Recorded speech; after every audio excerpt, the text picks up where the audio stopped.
قدرمنو دوستانو د نرانو ډوډۍ ورکول خلاص ول. اوس ښځو ته له دغې لنډې جینه د ځوانانو لخوا بس لاس په لاس هغه د غوري هغه کېږي تقسیمېږي او داسې ځي داسې ښځو ته غوري رسوي. دا ځوانان چې هغه د نرانو ته ډوډۍ ورسوله ښځو ته ډوډۍ رسوي. سخت بیروبار د قدرمنو دوستانو اشپز ورخطا شوی ده.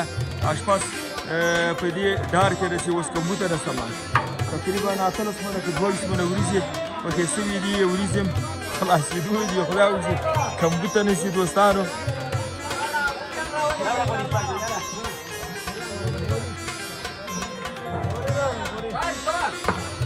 قدرمنو دوستانو